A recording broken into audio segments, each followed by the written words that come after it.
Today we're here with Dr. Jamie Corder at the Division of Animal Sciences, but we're not going to talk about her research or her outreach program. Instead, we're going to talk about something that you're helping to spearhead for the livestock producers from the aftermath of Hurricane Helene.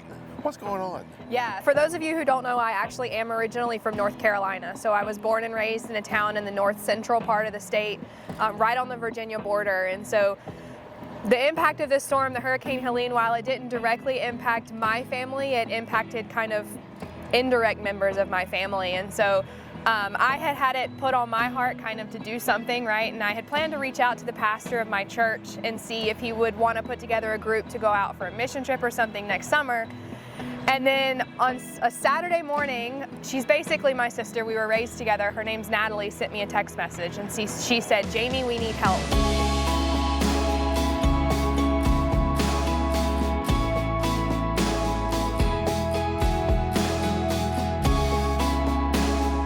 So she lives in Hendersonville, North Carolina, which is about an hour south of Asheville, in one of the main, not as badly damaged from Hurricane Helene, but definitely an impacted area. And she said, you know, Jamie, all of our human resources are taken care of. We've got water, we've got cots, we've got showers. She said, but I have livestock producers here who don't have hay, who don't have fence anymore, right? Oh. And so she says, and you're the only person I know, right? Because I'm the only person in my family who is in that livestock area of the industry. And so, yeah, that's kind of how it happened. Wow. I jumped on the phone and here we are today.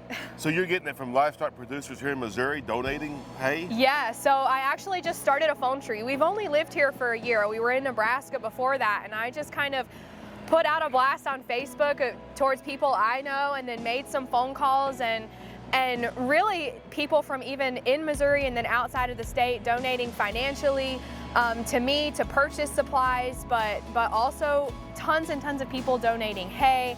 Wow. So what happened to the hay in North Carolina? It all washed away. So the hay, even if they found it, it'd be ruined. Yeah, I mean, it's all flooded. Oh my goodness. Yeah, full of mud. So isn't it neat that we had an abundant hay crop here in Missouri this year? So we have extra hay that we can share. Yeah, it's been wonderful. I know, like I said, I've only been here for a year. I know it's been quite a bit of a drought, you know, in years before, but at least in the early part of the summer, I know some people are wanting more rain now, but in the early part of the summer when the hay crop was being cut, I mean, people had extra. And so the one thing that I love about the livestock industry and producers in Missouri and elsewhere is that when something like this happens, they always band together to help, right? I mean, think about the fires in Oklahoma and Texas, or even the ones going on in Wyoming right now. I mean, livestock producers, cattle, horses, pigs, you name it, they always band together to help when others are in need. Wow. And this is, I mean, you're using yours, a pickup truck, but then you need a gooseneck. Yep. Made a phone call, no problem. Yeah, it was crazy.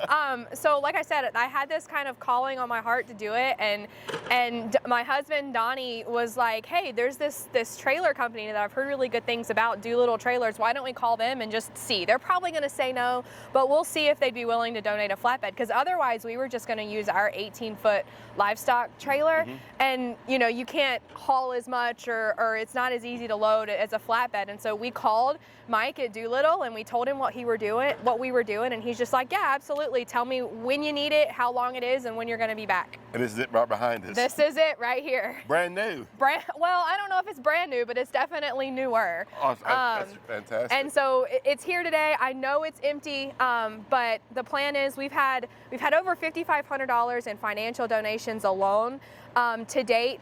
And part of that, there was a flatbed trailer with, I think it was 300 bales of hay, or 300 square bales of hay that was delivered last Saturday. Oh, wow. And then another round of 27 round bales that was delivered last Saturday. And so this will actually be the third truck that I'm sending to Asheville.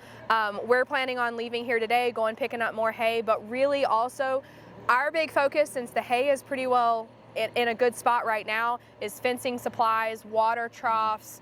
You know, there's been donated items from local MFAs. So, I mean, we're really just kind of, the hay is a good situation. I've got more trucks leaving, not this weekend, but the weekend after, with another 27 round bales of hay. Oh, wow. I mean, when I tell you people have donated hay, like it's been amazing to watch that just kind of happen. My biggest thing is I don't know a lot of people who can haul it or who are even willing to truck it, and so that's been more of the limitation on the hay, is finding people who will take it out to North Carolina, because I mean that's almost 800 miles from here. And as the fall turns into winter, there's going to be a larger need for hay, isn't there? Yeah. I mean, and it's like I tell people, you know, they're like, well, is 2 weeks from now too late to go? And I'm like, it's never too late to go. Animals are constantly eating hay. And if we think about all of the flooding and the mudslides and all of that, I mean, even land that used to be pasture ground is covered in mud, right? Oh, so man.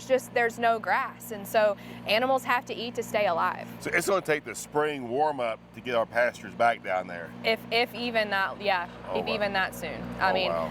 they're talking. I mean, this is a long road to recovery. They're saying this was maybe worse than Hurricane Katrina. Wow. And it hit areas that never get hit by the after effects of a hurricane like this. And I think that's the biggest issue, right? Is like, even when I was growing up in north central North Carolina, we were used to hurricanes kind of coming in from the East Coast in, and normally when hurricanes come into the Gulf Coast, they hook east, I guess, so to say. Right. They never go straight up. And so I don't really know if the mountains of North Carolina have ever seen a storm like this, and if they have, it's never been one with this much rain. Oh, wow. Because it really wasn't the storm, it wasn't the wind, it was the rain.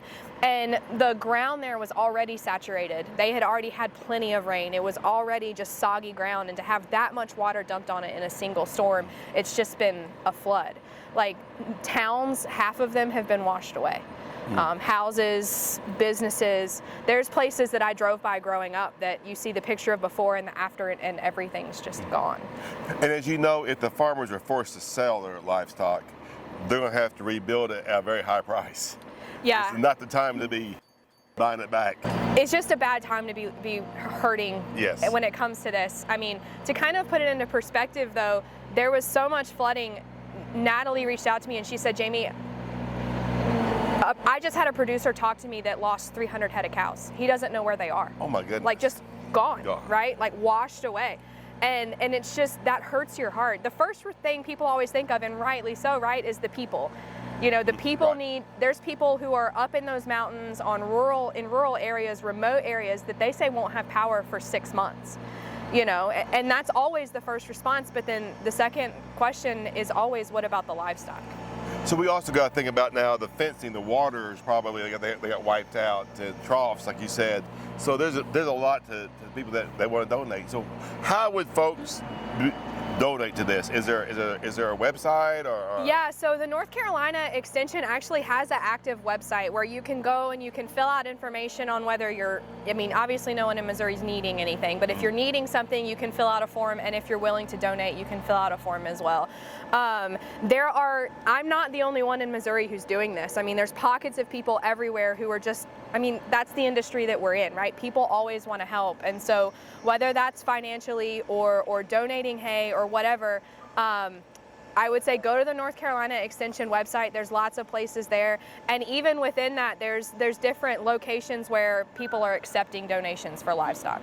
Oh wow. And it's just not our friends in North Carolina, but probably Georgia, Tennessee, and maybe even South Carolina that they got hurt. Yeah, so I have been speaking with Missouri cattlemen's, and I know they've been also working with Alabama and Georgia and Florida as well. Great. So yeah, this isn't just a North Carolina thing. That's just kind of the connections that I have. Like I said, she's basically my sister. Her husband is the pastor of a church there in Hendersonville, and so that's kind of how my connection is and how I got into this. But there's multiple different avenues if you would like to help. So can folks contact you? Yeah, sure. Not a problem. My phone's been ringing off the hook for 2 weeks. So And what is that phone number? 531-220-6955 is my cell phone number. All right. Well, anything else, Jamie, that you want to say or? For me, like I said, the hay, we've had tons of people who are willing to donate supplies and things like that. But for me, if anyone is willing to load up a trailer and drive out there, especially if you can carry round bales, do not hesitate to contact me. That is the biggest hole that I'm having right now when it comes to doing this. It's not the having the hay, it's the ability to transport it out there. And that's their immediate need right now. is to keep the livestock fed. Yeah. All right. Well, at least what I was asked to handle. Exactly, So, yeah. exactly. All right, well, thank you so much, and we're so excited that you're doing this for our fellow producers. Yeah, thank you. Thank you.